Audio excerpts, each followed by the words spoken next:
Welcome back to Swordman Josh Gaming, and I wanted to do a deck tech today, but really it's also to test out this guy. I got a setup here that I'm trying with my old phone to see if it works better than the GoPro camera that I had, which was a cheap Chinese knockoff GoPro that I took on a cruise because I didn't want to take my good GoPro. So we're trying this out along with doing a deck tech and seeing how it turns out. If it turns out horrible, I'll redo this deck tech. But this is on a super budget, and hey, look, let's do something about this real quick. Come on.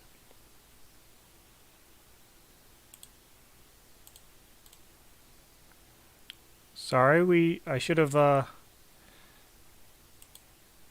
why will you not?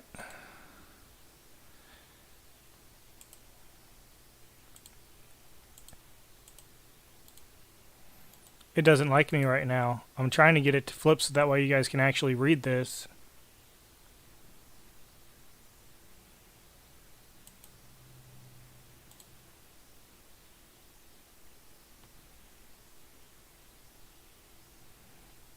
It does not want to go. Oh, there we go. I don't know why that took so long. But this deck tech is on Morrowind the Nurturer. This deck was a whopping $25 at time of build.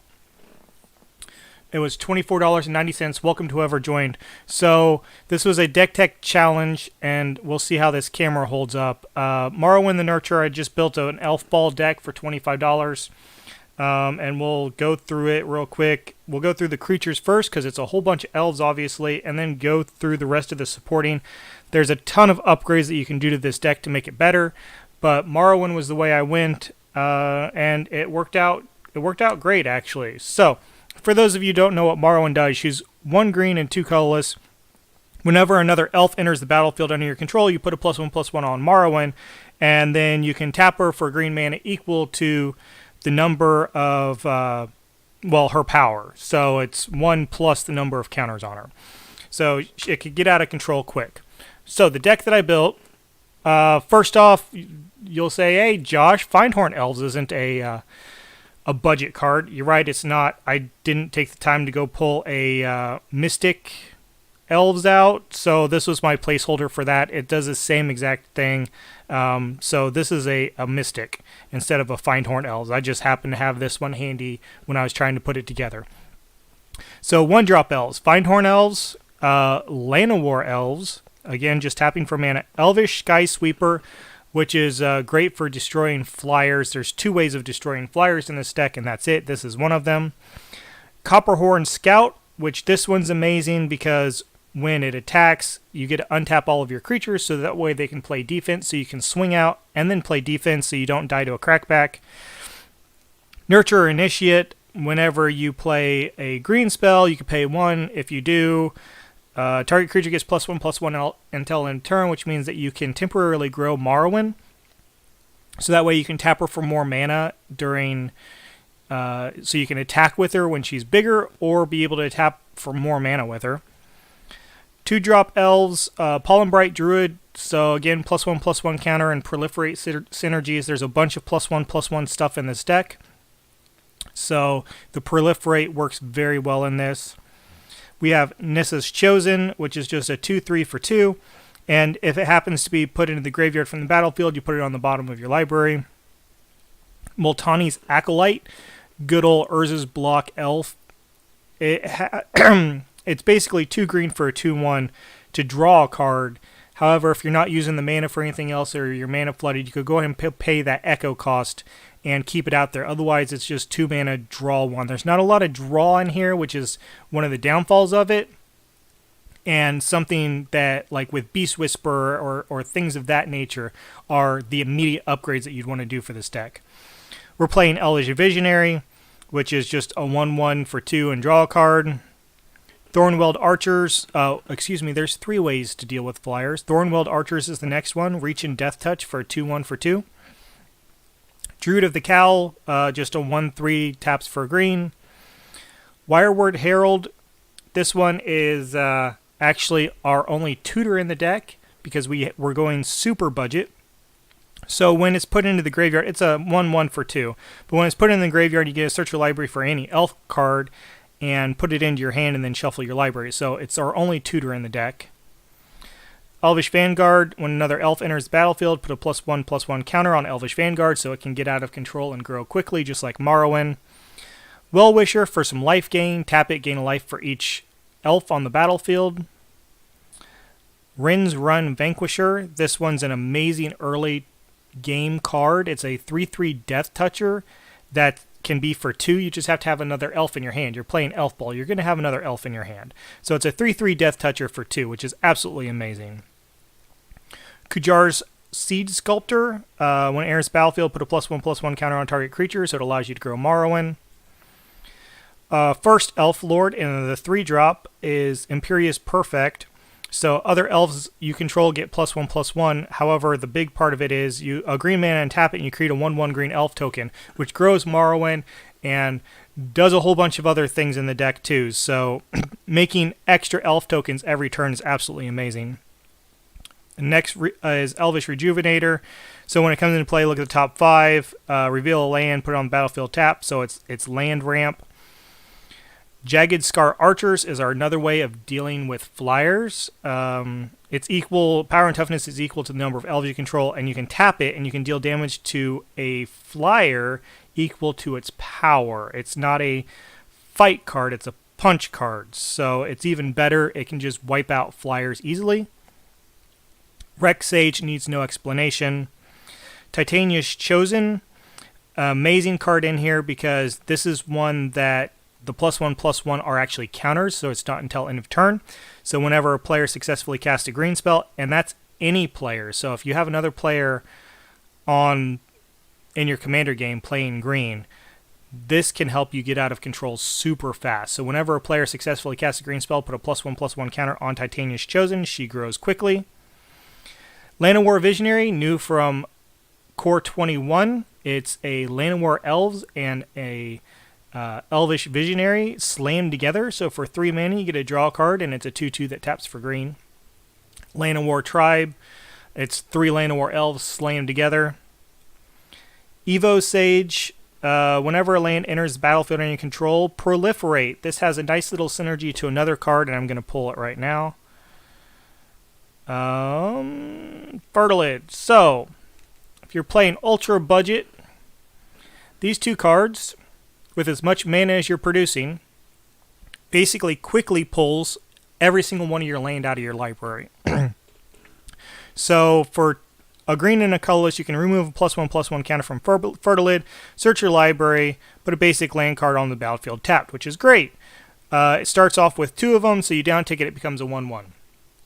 Evo Sage on the battlefield at the same time. It's 2 mana, search your library for a land card, and put it on the battlefield tapped, and Fertilid goes down 1 and then immediately goes up 1 with the Proliferate, along with proliferating everything else on the battlefield.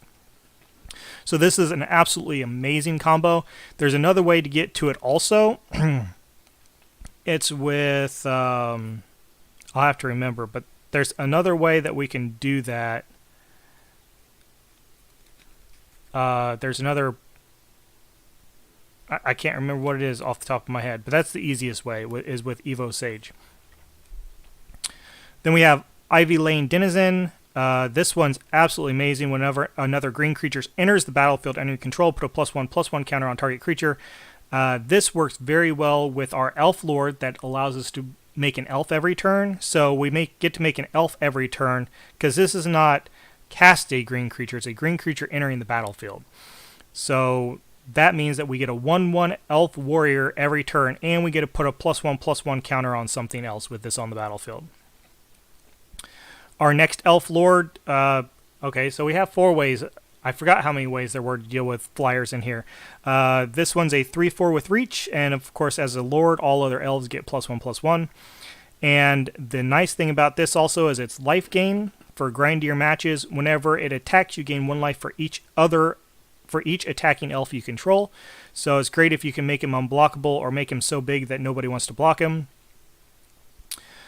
Lists Alana. Whenever you cast an elf spell, create a 1/1 green elf. Sylvan Messenger is a 2/2 trampler, but when it enters battlefield, look at the top 4. Put all elf cards revealed this way into your hand. Armorcraft Judge enters battlefield, draw a card for each creature you control with a +1/+1 counter on it. So with the +1/+1 synergies in this deck, you get to draw a lot of cards. I think one game I drew 9 cards off of this when it came into the battlefield. Elvish Promenade, put a 1/1 green elf warrior creature token onto the play for each elf you control. Excuse me, I missed this. This actually should be in the Sorcerer Suite, but it's one of the best creature spells in here. So it doubles the number of elves you have, which is great, especially if you have a couple of elf lords on the battlefield and some other ways to do synergies. It gets out of control quickly. Shaman of Springs, when it enters battlefield, draw a card. Like I said, card draw is weak on this, but something like this would be a great replacement for a Beast Whisperer. Sylvala's Enforcer has Parlay, so it can grow, and you get to draw a card. And of course, everybody loves the Monarch mechanic, so Entourage of Trust. When it comes into play, you become the Monarch, and it can block an additional creature as long as you are the Monarch. Now, those are all of our elves, so that's a hefty chunk of elves. Things that are not elves that we're running in the deck that are value pieces. First one is Feral Hydra. It's one of our few mana sinks, so it's green and X and enters battlefield with X +1/+1 counters. But for 3, you can put a +1/+1 counter on it, and any player may activate this ability. It's from Battle Bond. That's the reason it's any player, so that way your companion could actually increase this. However, this is a great mana sink at the end of the last player's turn before yours. You just dump all of your mana into this and make it grow. We have Hungering Hydra. Again, X +1/+1 counters, and it can't be blocked by more than one creature, so it's a stomper. Whenever it's dealt damage, put that many +1/+1 counters on it. It has to survive, so you just have to make it big enough so it can survive an attack, and then it just continues to grow. Fertilid, we already talked about. Findhorn Brownie, so he's in here because he's an untapper, a green and 2 colors, untap target creature. We can make Morrowind super big, and there is another card right behind it that if we untap Morrowind multiple times, we can get absolutely ridiculous with it. So this is one of our only untappers, and then we have a bunch of instants that do the same thing. But one of our big payoff cards in a super budget deck is Wolfbriar Elemental. 2 green and 2 colorless. I'm going to go ahead and read this one because it is a big payoff card. It's a multi-kicker of just a green. And so that means you can kick it as many times as you want to. And whenever it enters the battlefield, put a +2/+2 green wolf creature token on the battlefield for each time it was kicked. My biggest kick on this was, I think it was around turn 5 or 6, which is absolutely amazing for this deck. I made 54 2/2 wolves by kicking this and untapping Morrowind multiple times and tapping her, which for a $25 deck, to have that kind of power on the board on turn 6 is absolutely amazing. Then we have Hero's Bane. Hey, the foil even shows up with this camera. Enters the battlefield with 4 +1/+1 counters on it, and you can sink mana into it again. 2 green, 2 colors, put X +1/+1 counters on Hero's Bane where X is the power, so it's basically doubles every single turn. One of our great cards to help grow also, Loyal Guardian made it in here because he's super cheap. At the beginning of your combat on your turn, if you have your commander, which we like to have our commander, we get to put a +1/+1 counter on each creature we control, which means everything gets out of control quickly. We have Grun as a stomper. I've done a Grun the Lonely King deck tech where he was the commander. And another payoff that can work out well is Gigantomancer. So it is the top of our curve at 8. However, the ability is so good it made it in here, and it's super cheap. For 1 mana, target creature you control becomes 7/7 until end of turn. Now, this is base and toughness power 7/7, so that means it gets to keep its counters too. So if you have a 1/1 that has 5 counters on it, it becomes 7, 8, 9, 10, 11, becomes a 12/12. It doesn't just become a 7/7. So it's base power and toughness 7/7. So all of a sudden you make that 6/6 a 12/12. So that's actually all of our creatures outside Morrowind. So we'll hit our, because we were talking about untapping, we'll go ahead and hit these first. So we have Burst of Strength, +1/+1 counter, and untap it. So it grows Morrowind, untaps it. We have Vines of the Recluse, allows us to deal with flyers, but it untaps a creature. Ornamental Courage, +1/+3 and untaps. Vitalize, untap all of our creatures. Emerald Charm has multiple abilities. The first one is untap target permanent, destroy target global enchantment, or target creature loses flying until the end of the turn. I've only ever used it for that first ability, but I suppose the third ability could come into play. We're running Ranger's Guile as one of our only protection pieces. This deck would help out a lot with things like Heroic Intervention. But it's +1/+1 and hexproof. And then Naturalize, one of our only ways to destroy artifacts or enchantments. There could be a lot more hate in this deck, but super budget, it's hard to do. Hit our artifacts next because we have some win cons in here. Ronus's Monument.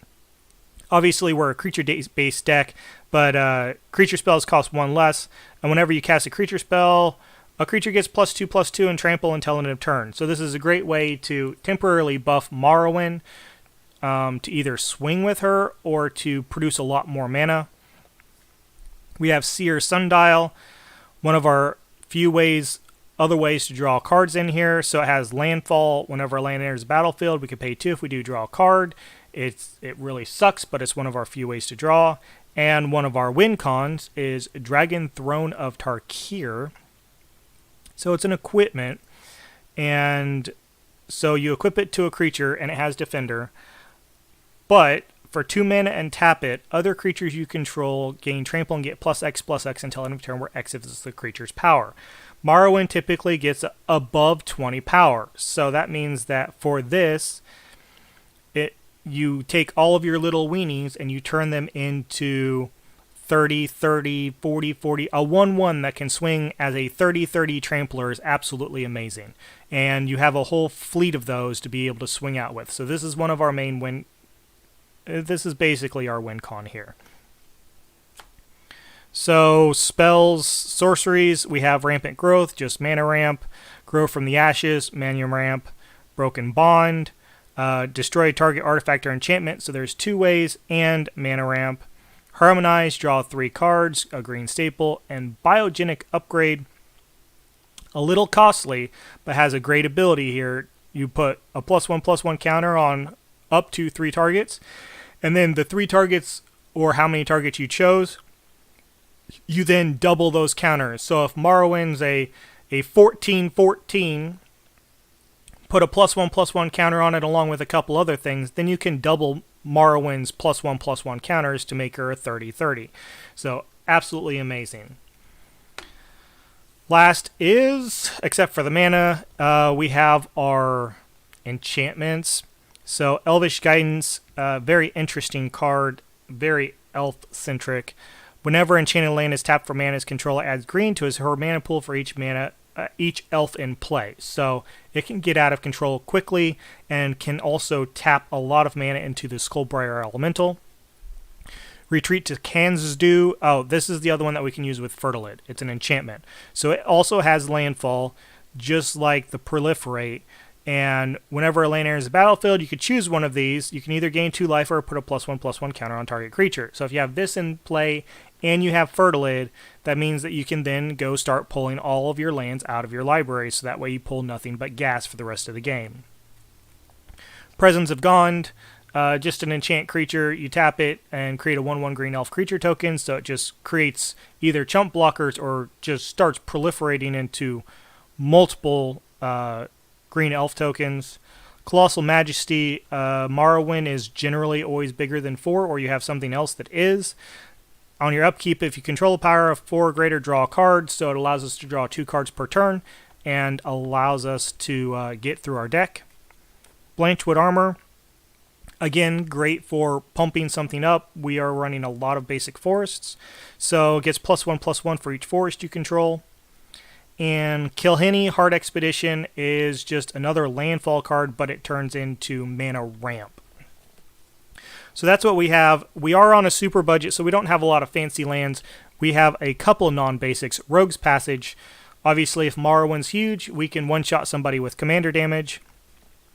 Desert of Indomitable, because we can cycle it late game. Tranquil Thicket for the same reason. And then the rest of the deck is just basic forests. So lots of basic forests. We're running more forest in this deck than what I would like. But due to the budget, forest didn't count towards our cost. Basic lands did not count towards our cost. So as I had to start cutting things to make it underneath of a $25 budget, a couple extra spare forests came in.